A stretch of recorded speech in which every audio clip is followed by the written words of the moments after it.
But to this day, there is not one study that says it absolutely does. And I was very surprised about that, to be honest, because almost everyone that I've ever talked to has always said, welcome to the Ask a Male Fit Show. Hey, I'm Matt from Matt Lane Fitness. If you are a pothead, you're going to love this episode.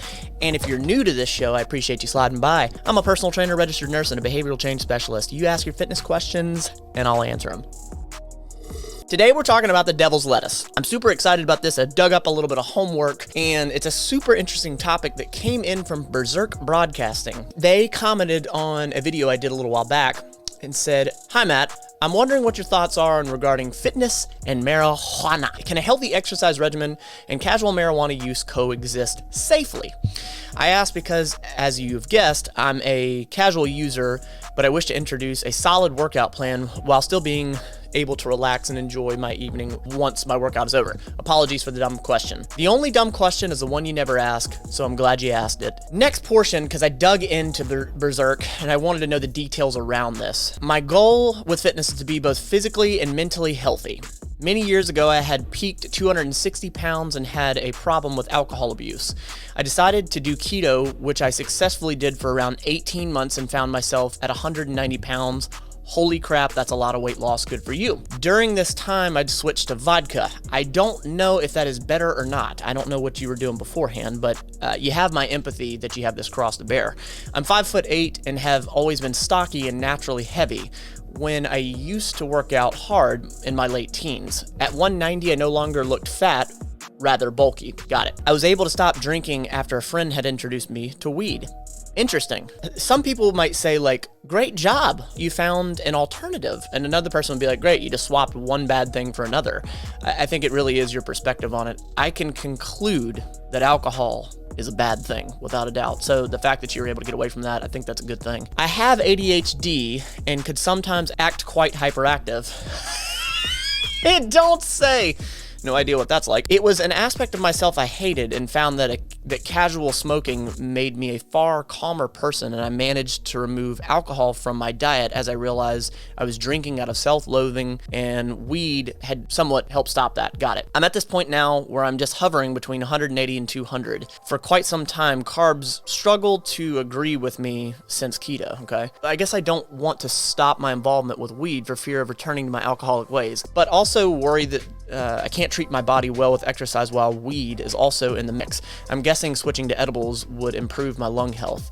It occurred to me that you rarely see stoners who are big on working out. Is there a reason for this, other than being the stereotype of stoners being lazy? All right, so first of all, I agree with you. We know that if you're taking anything in the lungs other than oxygen, it's bad. So you hit that on the head. Now, stereotype of stoners being lazy. I really think that there are many more people in fitness and really in every industry that are into marijuana than we actually realize. I think there's still a stigma on it, although it's gotten much better, but I think a lot of people just don't talk about it. And I know some people in fitness that are on marijuana. Or is it that true fitness fanatics know that you can't do both? I think that you safely can do both from the literature that we have currently. Again, smoking is not the best way to do it. At the end of the day, my ultimate goal is to be toned. So when we talk about being toned, we have to understand that toned just means lower body fat percentage. So if you are tracking calories and you're in a calorie deficit, you can use the Appaloosa or MyFitnessPal. You will lose body fat and you will become toned, okay? Food isn't so much a problem for me anymore as I can stove off the munchies, no problem.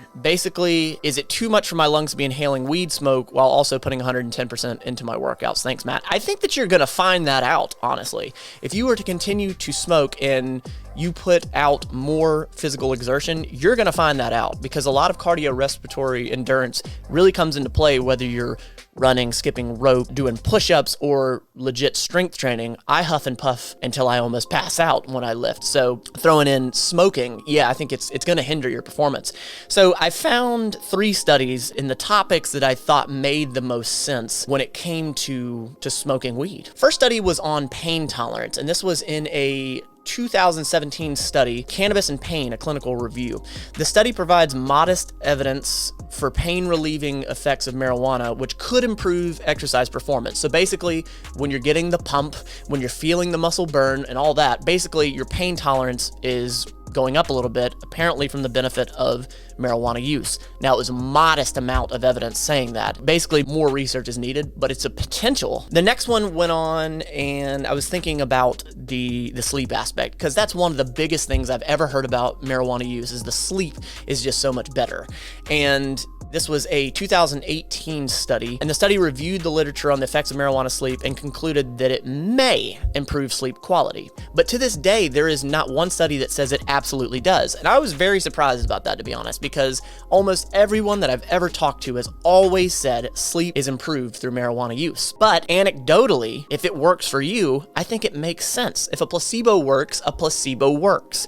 Lastly, the smoking aspect. And without a doubt, we know that that is not a good thing to be doing. It was a 2016 study, and it talked about how chronic bronchitis happens with tobacco smoking. And apparently marijuana, there's pathological features that are similar to it, okay? So we know that smoking is not a good thing. Take in the edibles. It seems like that would be the better option. But here's the deal. You throw in the alcoholism feature, and that changes things a lot.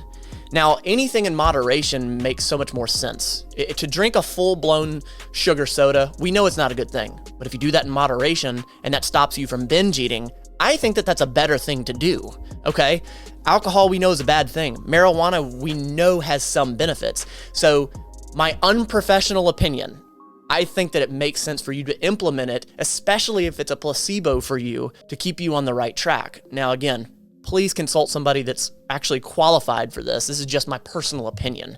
So you got to use what you think is going to work for you. And I really appreciate the question, because you're right. I don't think this is talked about enough. And this is something that I learned quite a bit digging into the research. So thank you. I appreciate you. And if you're a guy and you can't seem to stay in shape and you want to make failure impossible, then go to mattlanefitness.com and let's get rocking and rolling. You don't have to be perfect at this fitness thing. Just be better than yesterday. Every day. To the Mental Fit Mafia and the patrons, thank you so much for always being here and supporting. I love you.